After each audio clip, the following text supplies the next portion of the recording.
اشرح لي صدري ويسر لي أمري واحلل عقدة من لساني يفقهوا قولي. الحمد لله الذي دل على وجوده افتقارا ممكنا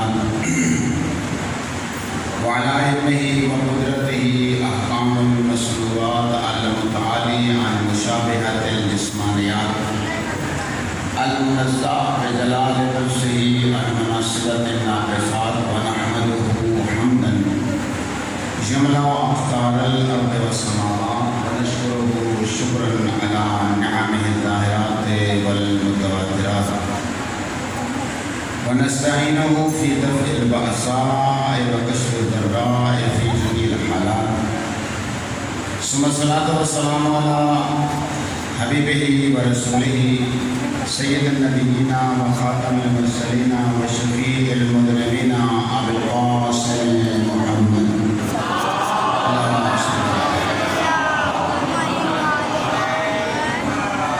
صاحب الآيات والبينات المكمل بطريقته وشريعته سائر الكمالات. ثم الصلاة والسلام على أهل بيته الذين أذهب الله عنهم الرجس وطهرهم من الزلات صلاة تتعاقب عليهم كتعاقب الآلام، لا سيما على بقية الله في الأرضين والسماوات. حجة ابن الحسن العسکری عجل اللہ تعالی فرجہ الشریف بار میں محمد کے نام پہ بھی صلوات کرتے رزق الأرضين والسماوات واللعنة الدائمة على أعدائهم وعلى موهزهم وعلى قاتلهم وعلى غاصبي حقوقهم من الآن إلى يوم الحساب. أما بعد فقد قال الله تبارك وتعالى في الكتاب وكتابه مجموع الآيات. بسم الله الرحمن الرحيم. وكأي من آية في السماوات والأرض يمرون عليها وهم عنها معرضون. صلوات محمد وعلى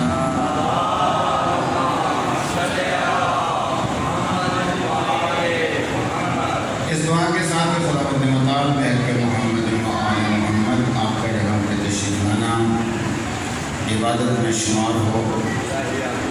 خداوند متعال آپ کے اس کرسی کو، آپ کی اس تشریف آوری کو اپنی بارگاہ میں شرف قبولیت عطا فرمائے. محمد والے محمد آپ کے اس عمل سے راضی ہوں.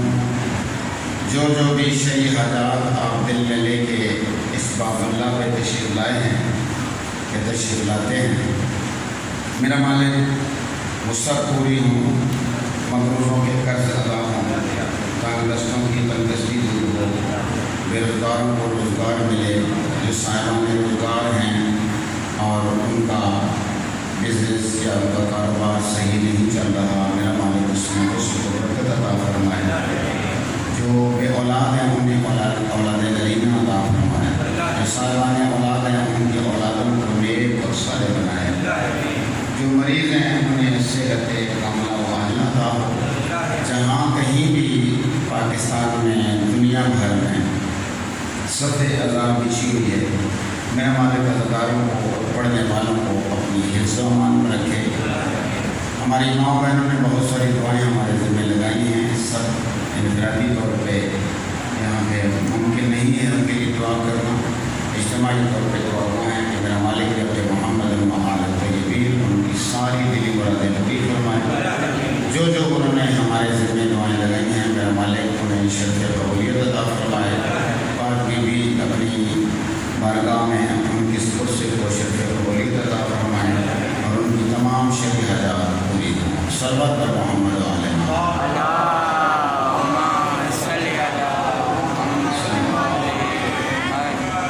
موضوع گفتگو ہے جی خدا، اللہ، توحید، وحدہ لا شریک اور اس کی پہچان کرانے والی چیز. ایک لفظ تو اس کے لیے قرآن مجید نے لفظ آیت استعمال کیا ہے، اور ایک اور لفظ جو ہے وہ استعمال ہوتا ہے اس کی پہچان کے لیے. جو چیزیں موجود ہیں کائنات میں وہ لفظ بینہ. قرآن مجید میں بہت ساری جگہوں پہ لفظ بینہ بھی استعمال ہوا. یہی آیت جس میں کل گفتگو ہوتی رہی حضرت صالح پیغمبر کی اونٹنی کے حوالے سے، اس میں بھی پہلے لفظ بینہ سے آغاز کیا رب ذوالجلال نے. لوگوں کو مخاطب کر کے کہا حضرت صالح پیغمبر کی جو امت تھی ان کو کہ تم نے دلیل مانگی ہے کہ اگر تو واقعی اللہ تعالیٰ کا سچا نبی ہے اور اللہ ہے اور وحدہ لا شریک ہے تو اس کا ہمیں ثبوت دو. کیا ثبوت چاہتے ہو؟ پہاڑ سے اونٹنی برآمد ہو اور وہ حاملہ ہو. دعا مانگی جناب حضرت یعقوب حضرت صالح نے اور اونٹنی اسی طرح نکلی، حاملہ اونٹنی نکلی. تو ارشاد ہوا تمہارے پاس اب رب ذوالجلال کی طرف سے بینہ آ گیا ہے، ایک واضح ثبوت آ گیا ہے. اچھا اس چیز کو ذہن نشین رکھیے چونکہ اگلے مراحل میں یہ لفظ ہمیں بہت کام آئے گا. فضائل میں ایک واقعہ میں نے آپ کی خدمت پیش کرنا ہے تو اس میں یہ لفظ بینہ جتنا ذہن میں رکھیں گے نا تو وہاں وہ واقعہ سننے میں لطف آئے گا روحانی طور پر.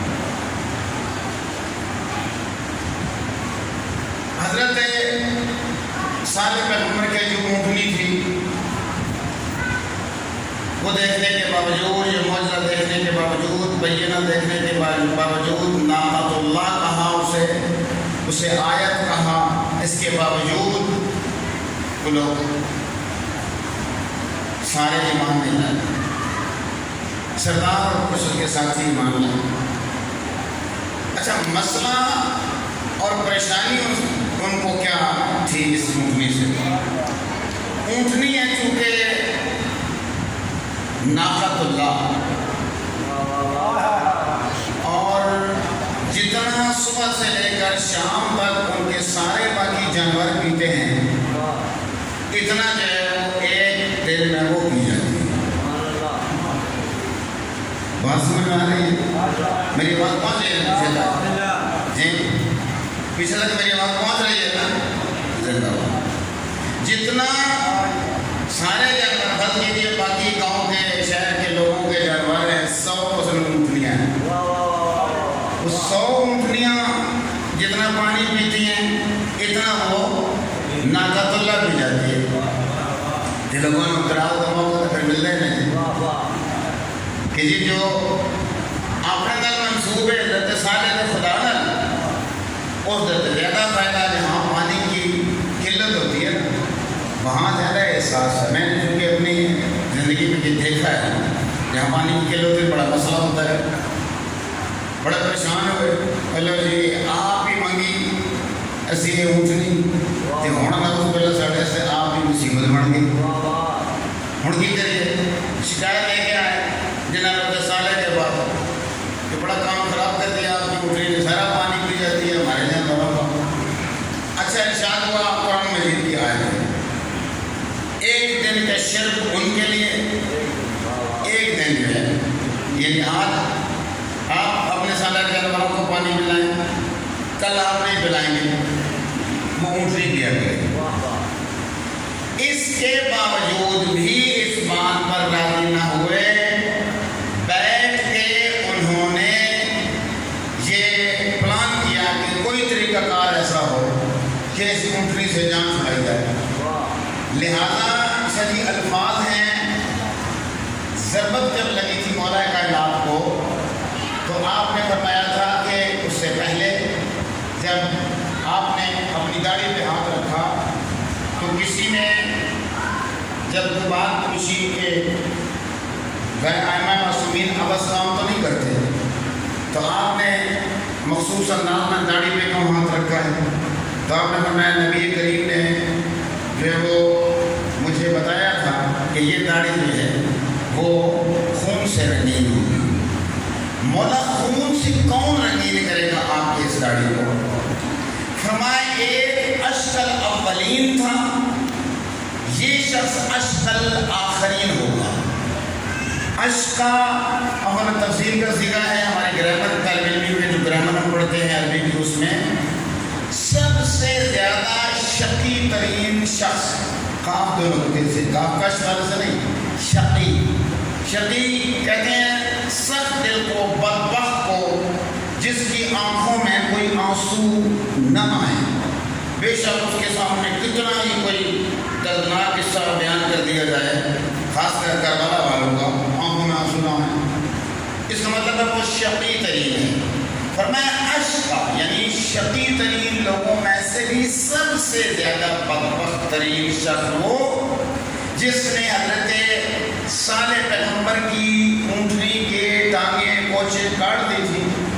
وہ اشقل اولین، اور جو مجھے ضربت مارے گا میرے سر پہ اور میری داڑھی کو خون سے رنگین کرے گا، وہ اشقل آخرین ہوگا. یہاں دیکھیں مشابہت جو ہے وہ مولا کائنات نے خود بیان کی ہے. جو حضرت صالح پیغمبر کی جو اونٹنی ہے، اس سے کچھ اور روایات میں بھی جناب سکینہ سلام اللہ علیہ کا بھی ایک واقعہ ہے، اس میں بھی ایک مشابہت بیان ہوئی ہے.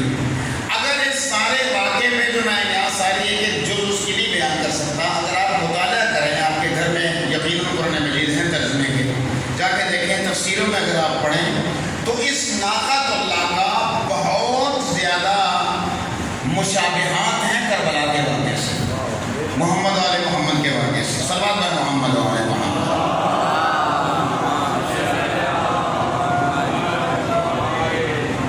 اچھا، یہ تو پچھلی بات کا یوں سمجھیں تک ملا تھا. اس سے آگے جو جہاں پہ آج ہم گفتگو کا آغاز کر رہے ہیں، میں پہلے عرض کر دوں آپ کی خدمت میں، آپ میں سے جن لوگوں نے جہاز میں سفر کیا ہے، اکثریت نے کیا ہوئے خیرات کے لیے آپ تشریف لے جاتے ہیں، تو بساں اوقات جو ہے وہ جہاز ایئر پاکٹ میں آ جاتا ہے.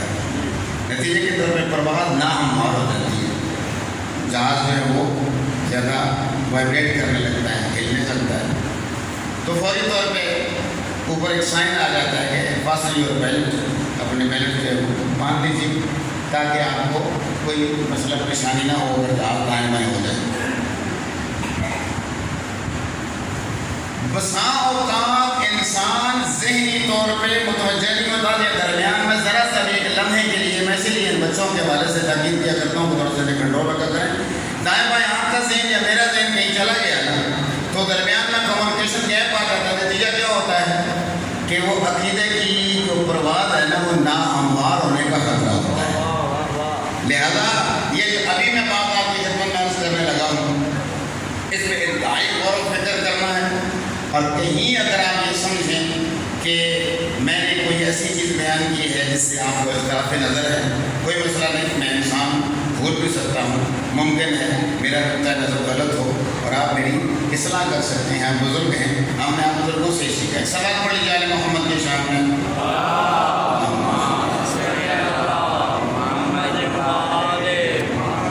ایک سوال سے آغاز کرتے ہیں. ہم گفتگو کر رہے ہیں خدا اور خدا کی پہچان والی چیزیں.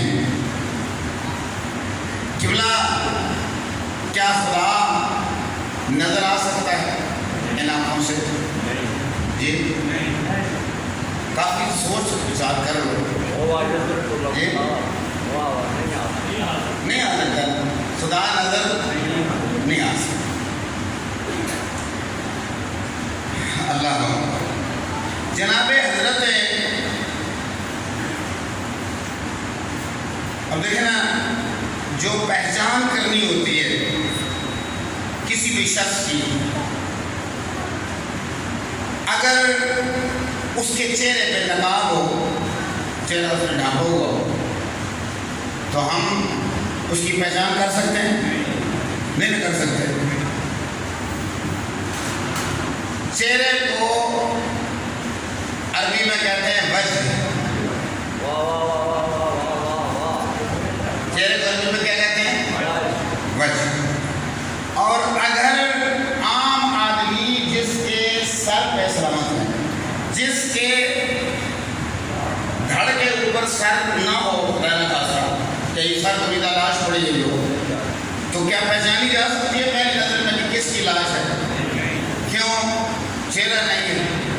چہرہ ہوتا ہے انسان کی پہچان، چہرہ ہوتا ہے انسان کی، اب اللہ تعالیٰ کی مثل کوئی نہیں،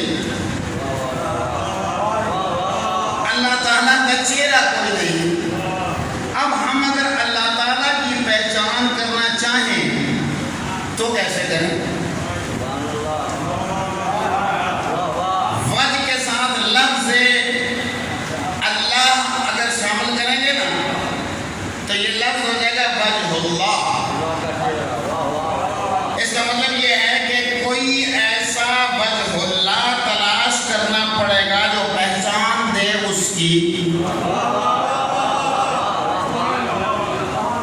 دھیرے دھیرے میں آپ کو اس جگہ پہ لے آیا ہوں جہاں میں لانا چاہ رہا تھا۔ ایک سوال پڑھ لیجیے آل محمد کی شان میں، اللہم صلی اللہ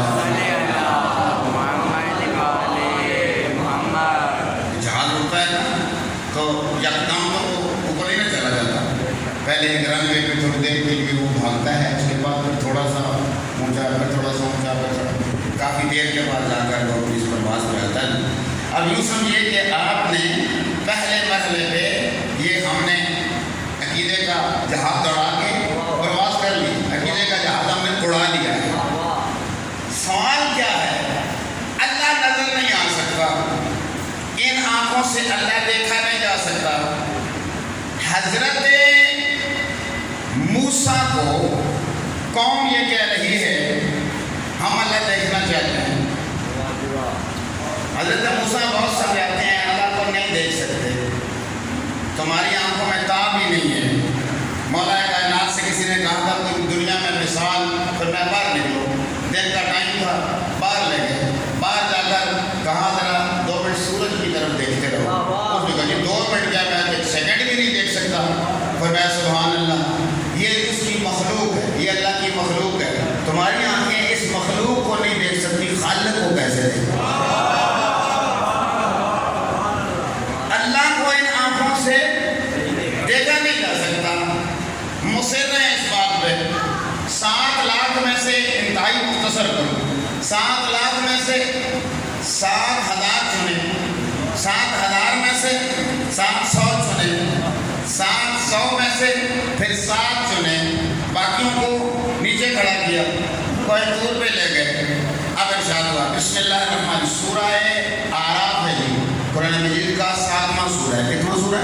7واں سورہ آراف۔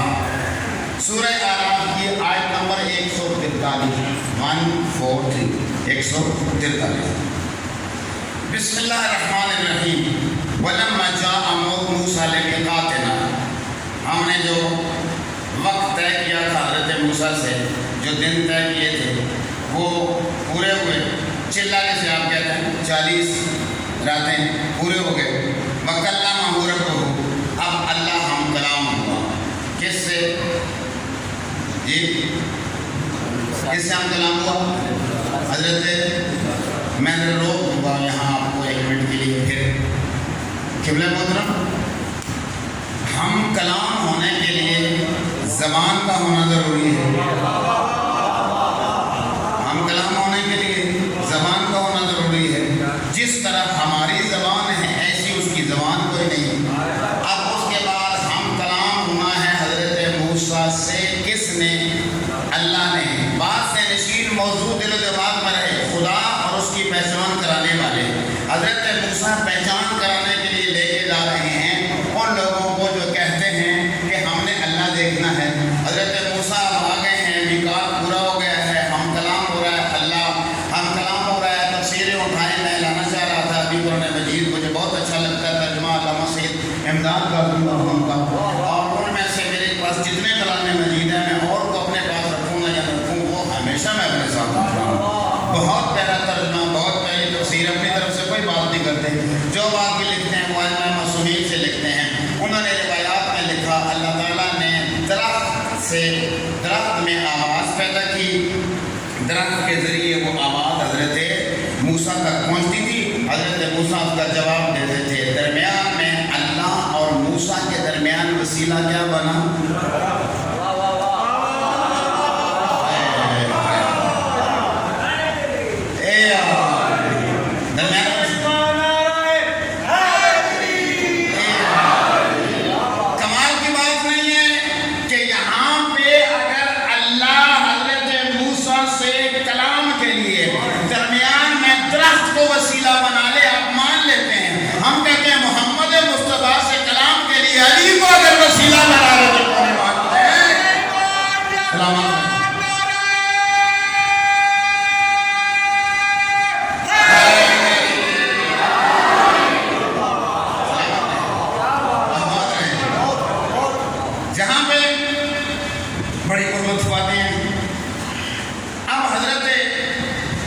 ہم کلام ہوئے. کس سے ہم کلام ہوئے؟ اللہ سے. اللہ کس سے ہم کلام ہوا؟ حضرت موسیٰ سے. وَلَمَّا جَاءَ مُوسَىٰ لِمِيقَاتِنَا وَكَلَّمَهُ رَبُّهُ. بیٹھ قَالَ رَبِّ أَرِنِي أَنظُرْ إِلَيْكَ قَالَ لَن تَرَانِي. ہم حضرت موسیٰ نے کہا ہم آپ کو دیکھنا چاہتے ہیں. اللہ نے کہا لن ترانی، ایسا ہو ہی نہیں سکتا، ہرگز نہیں ہو سکتا، ممکن ہی نہیں. ولیکن انظر، خود سبحانہ ذرا بڑا اپنے آپ. ولیکن انظر الی الجبل، دیکھو ذرا اس پہاڑ کی طرف کیا ہونے والا ہے. فَإِنِ اسْتَقَرَّ مَكَانَهُ، جو کچھ ہونے والا ہے نا اس کے بعد اگر تو یہ اپنی جگہ پہ قائم رہا پھر تو فَسَوْفَ تَرَانِي، پھر تو مجھے دیکھ سکو گے. لیکن اگر پہاڑ ریزہ ریزہ ہو گیا تو سمجھ لینا آپ مجھے کبھی بھی نہیں دیکھ سکتے. ہوا کیا؟ ساتھ ہی قرآن نے بیان کیا فَلَمَّا تَجَلَّى رَبُّهُ لِلْجَبَلِ جَعَلَهُ دَكًّا وَخَرَّ مُوسَىٰ صَعِقًا. ایک تجلی آئی، ایک تجلی پڑی، ایک نور پڑا، ریزہ ریزہ ہو گیا پہاڑ. حضرت موسیٰ بے ہوش ہو گئے اور باقی جو 7 ادھر یا 700 نیچے تھے سارے کے سارے مر گئے. بولو میں پھر تکرار کروں، ادھر سے تجلی پڑی، حضرت موسیٰ بے ہوش ہو گئے، جو اصحاب تھے سارے کے سارے مر گئے. ہر بات کو نہیں بول سکتا ہوں، میں ہر بات کو نہیں بول سکتا ہوں. تجلی پڑی، نبی بے ہوش ہو گیا، اصحاب مر گئے.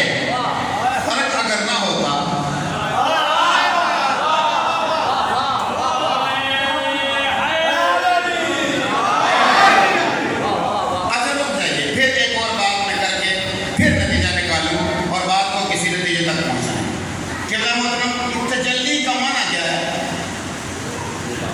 میں نے تجلی کہا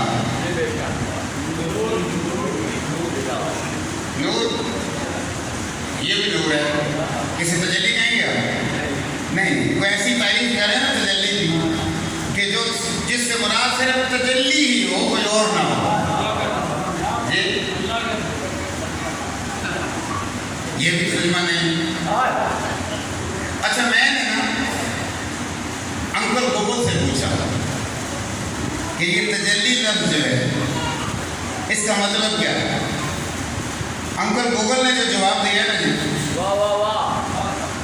وہ بھی میں آپ کو سناؤں تاکہ بات بالکل واضح ہو جائے اور میں جو کہنا چاہ رہا ہوں اس تک آپ کو پہنچاؤں اور آپ پہنچ سکیں. انہوں نے کہا جی اردو میں ایک لفظ ہے، ایک معنی ہے اس کا آشکار ہونا، ایک لفظ ہے اس کا آشکار ہونا، ایک ہے صاف نظر آنا، ایک ہے شان و شوکت، ایک ہے پردے کا ہٹنا.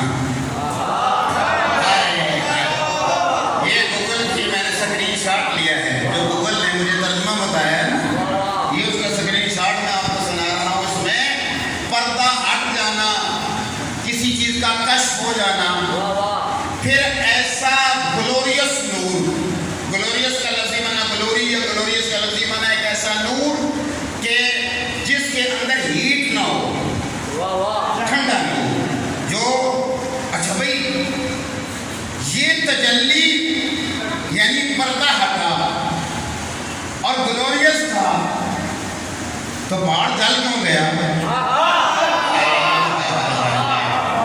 حضرت موسیٰ بے ہوش کیوں ہو گئے؟ وہ لوگ مر کیوں گئے؟ برداشت ہی نہ کر پائے، برداشت ہی نہ کر پائے. ذرا میں روک کے آپ کو بڑے دھیمے اور آرام سے بات تاکہ واضح ہو جائے، سمجھا کے آگے نکلوں، آگے بڑھوں. تجلی پردہ ہٹ جانا، تجلی آشکار ہو جانا. میرے اللہ تو نظر نہیں آتا، تو نے خود کہا ہے لن ترانی، تو نے خود کہا ہے کہ دیکھو یہ پہاڑ اگر اپنی جگہ پہ رہا اور کوئی ایسا غیر معمولی واقعہ نہ ہوا تو پھر تو دیکھ پاؤ گے. لیکن اگر پہاڑ ریزہ ریزہ ہو گیا نا اور حضرت موسیٰ بے ہوش ہو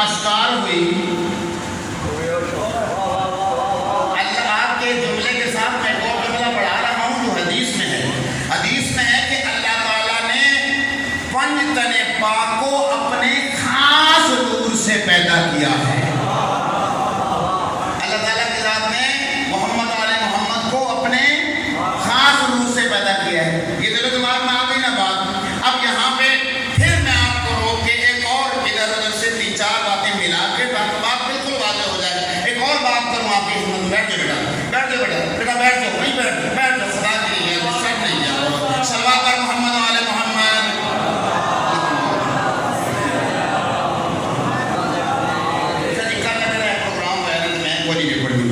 میں بہت ڈسٹرب ہوتا ہوں اس بات سے۔ بچوں کے لیے ایک سائڈ پہ وہاں پیچھے لگا دیں، بزرگ آگے بیٹھے ہیں، ہمارے جوان بچے جو ہیں وہ پیچھے بیٹھے ہوئے ہیں، بزرگان نے وہ کہاں جوتوں میں بیٹھے ہوئے ہیں، ان کو آگے بٹھایا کریں۔ بچوں کو جو ڈسٹرب کرتے ہیں بہت پہلے کی طرف ڈسٹرب کرتے ہیں۔ صلوات پر محمد و آل محمد۔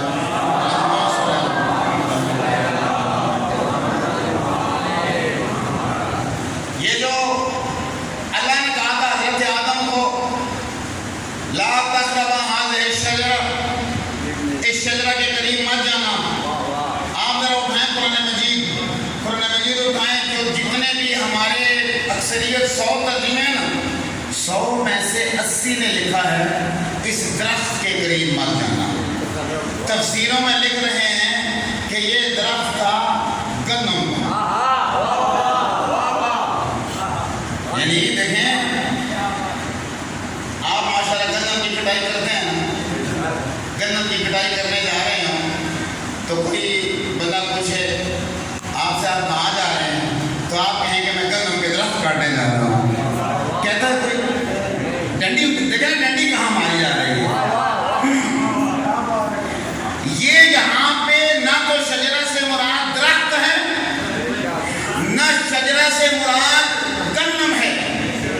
قرآن نے خود واضح کیا ہے، بسم اللہ الرحمن الرحیم، الم تر کیف ضرب اللہ کلمۃ طیبۃ کشجرۃ طیبہ اصلها ثابت وفرعها فی السماء۔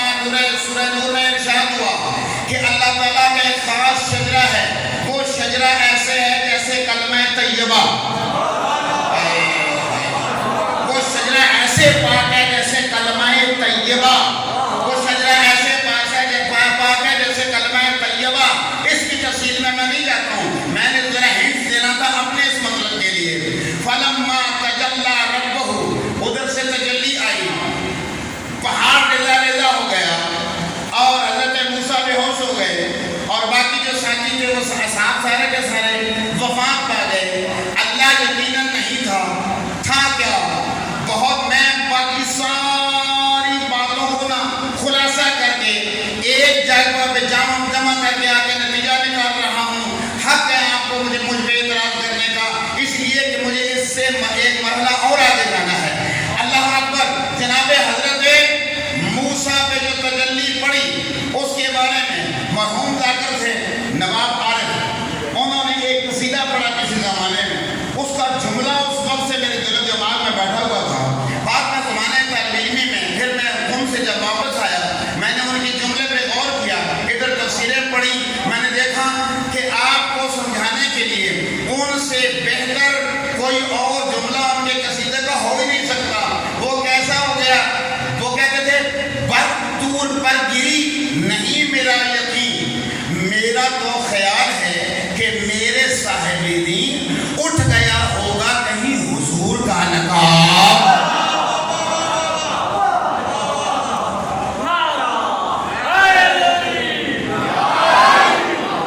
ناراض تو نہیں ہو گئے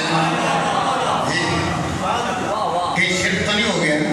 اب آپ ناراض میں شرک ہو گیا، نعوذ باللہ من ذالک۔ یہ شرک نہیں ہے، وہ اللہ نہیں تھا، وہ اللہ تعالیٰ کا خاص نور تھا، خدا کا وہ خاص شجرہ تھا جو رب ذوالجلال نے اپنی پہچان کے لیے حضرت آدم سے لے کر حضرت خاتم تک اور حضرت خاتم سے لے کر تا قیام قیامت وہی شجرہ ہے جس کے ذریعے وہ پہچان کراتا ہے۔ مجھے انصاف سے بتائیے، حضرت موسیٰ کا جو واقعہ ہے یہ شجرے کی بات ہو رہی ہے نا، پہچان کی بات ہو رہی ہے، تو ایک زینت ذرا اور میرے ساتھ آگے بڑھیں تاکہ بات بالکل واضح ہو جائے۔ حضرت موسیٰ کا جو واقعہ ہے یہ زمین پہ ہو رہا ہے یا عرش پہ ہو رہا ہے؟ سورہ طٰہٰ میں ارشاد ہوا فَاخْلَعْنَا عَلَيْكَ یا موسیٰ، حضرت موسیٰ اپنے جوتے اتار دیجیے۔ کیوں؟ فَإِنَّكَ بِوَادٍ مُقَدَّسٍ طُوًى، آپ وادی مقدس طُوٰ میں ہیں۔ عرش کی بات نہیں ہو رہی، فرش کی بات ہو رہی ہے۔ حضرت موسیٰ سے جوتے اتروا لیے، آپ وادی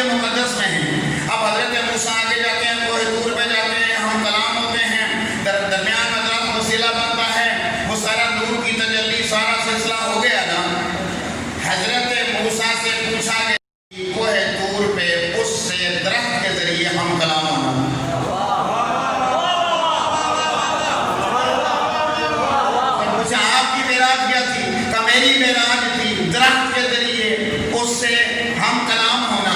اچھا یہ آپ کی معراج ہے، آپ کی معراج کا سب سے پہلا واقعہ ہے فخلا نعرہ، جوتے اتار دیجیے۔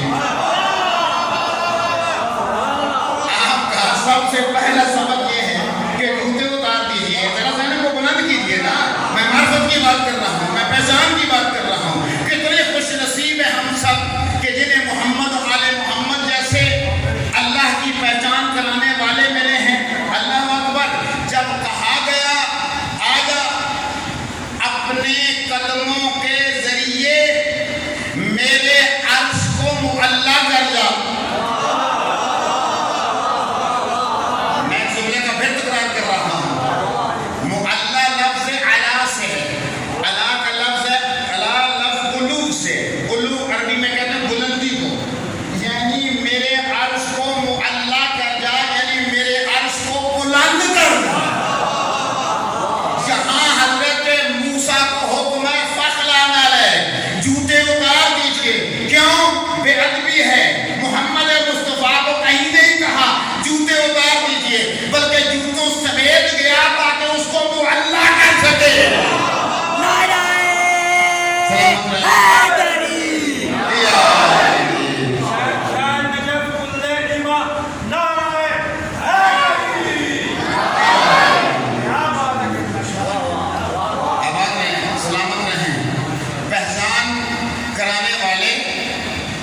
کیسے ہیں جو ہمارے مرشد ہیں، جنہیں ہم مانتے ہیں، وہ کیسے ہیں؟ آج ایک خطیب کی میں نے بات تقریر سن رہا تھا، بڑا پیارا انہوں نے جملہ کہا۔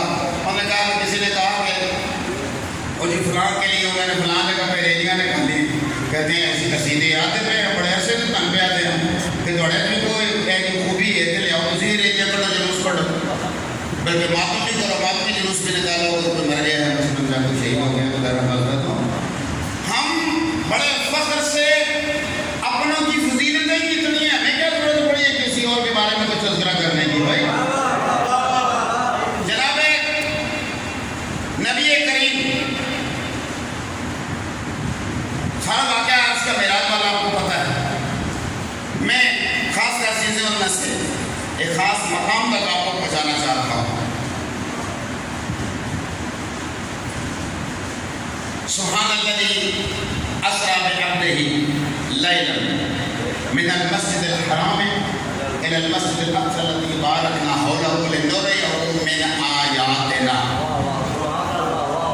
ہم نے معراج کرائی اس لیے تاکہ ہم اپنے نبی کو ایسی چیزیں دکھائیں جو ہماری پہچان کا سبب بنتی ہیں۔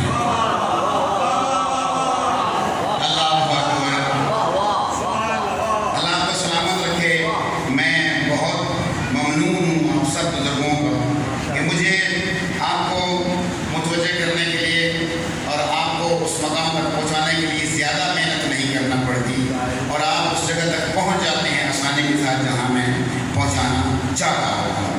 اچھا جی، قرآن مجید میں ایک سورہ ہے، سورہ النجم۔ سورہ کون سی جی؟ سورہ النجم۔ نجم کا لفظی معنی ہے تارا، لیکن جب اس پہ الف نام لگ جاتی ہے نا جی، پھر مطلب ہے خصوصی ستارہ، خاص ستارہ۔ اچھا ذرا یہ میں وہ آیات پڑھتا ہوں اور اس کا ترجمہ کرتا ہوں، چونکہ موضوع وہ نہیں ہے تارے کے حوالے سے، زیادہ اس طرف نہیں جاؤں گا، سمجھ میں آ گئی تو آپ کا مقدر، نہ سمجھ میں آئی تو میرا مقدر، آگے چلوں گا تاکہ جو معراج کے حوالے سے جو بات میں شناخت کے حوالے سے کرنا چاہ رہا ہوں اس تک پہنچاؤں گا۔ ایک سوال پڑھ لیجیے آل محمد کی شان میں۔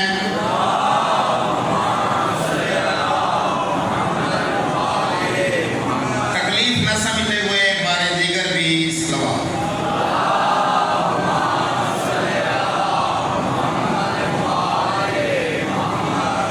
بسم اللہ الرحمن الرحیم۔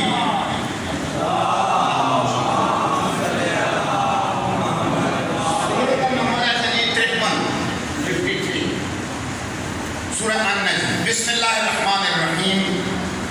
والنجم اذا ہوا ما ضل ساحرکم وما غوا ایک خاص تارے کی قسم جو ایک خاص جگہ پہ اترا تھا.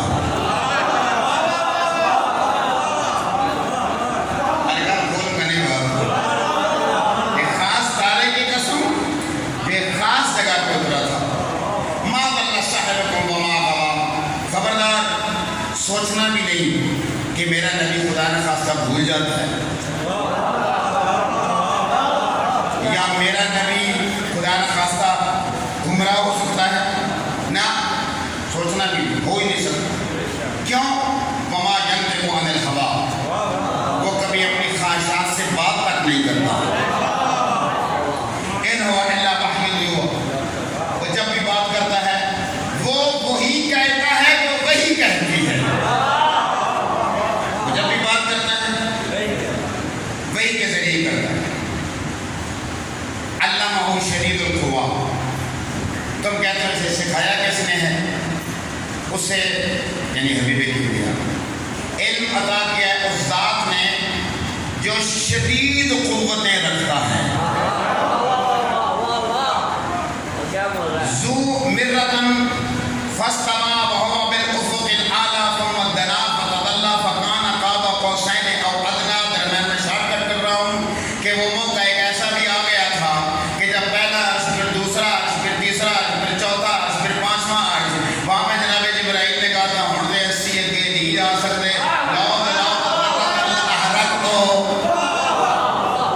اس سے آگے ایک ذرہ اور آگے بڑھوں میں جل جاؤں، میں نہیں آگے جا سکتا. یہاں سمجھئے نا پھر وہ شجرہ کیا ہے؟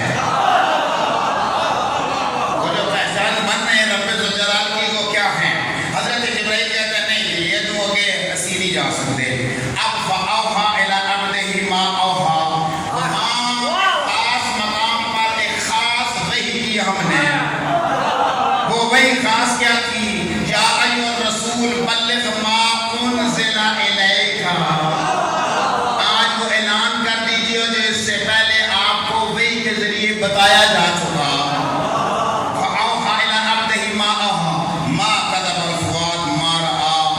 دلوں نے تکذیب نہیں کی، جھٹلایا نہیں نبی کریم نے کہ نعوذ باللہ میں خواب دیکھ رہے ہیں. کہتے ہیں نا کہ خواب میں ہوئی مطلب میرا. اب تمارون علی ما یری. تم شک کر رہے ہو اس میں جو میرے محمد نے دیکھا. شک کر رہے ہو اس میں. وَلَقَدْ رَآهُ نَزْلَةً أُخْرَىٰ عِندَ سِدْرَةِ الْمُنتَهَىٰ. یہ باتیں دیکھنے کی کس کو دیکھا؟ جناب جبرائیل کو اصلی شکل و صورت میں دیکھا، یا خداوند متعال کو اپنی بصیرت کی آنکھوں سے دیکھا. جو حضرت موسیٰ کی بات تھی وہ اور تھی. میرے ساتھ رہیں گے، رکھیں گے نا آپ کو تب بات میں مزہ آئے گا سننے میں. عند سدرۃ المنتہیٰ. سدرۃ المنتہیٰ کی بات ہے. انتہا جنت المأویٰ. وہاں 7 جنتوں میں سے ایک جنت ہے، اس جنت کا نام ہے جنت المأویٰ. اذ یغشی السدرۃ ما یغشیٰ. وہاں جو کچھ بھی چھا رہا تھا، کیسا دھواں تھا، کیسا ماحول تھا، اس ماحول کو بھی قرآن مجید نے بیان کیا. ما زاغ البصر وما طغیٰ. آنکھوں نے جو کچھ دیکھا حقیقت دیکھی، اس لیے نہیں آنکھیں. اللہ لقد رآ. ختم کر رہا ہوں گفتگو کو، نتیجے تک آپ کو پہنچا دیا ہے. لقد رآ. میں معراج نہیں پڑھ رہا ہوں.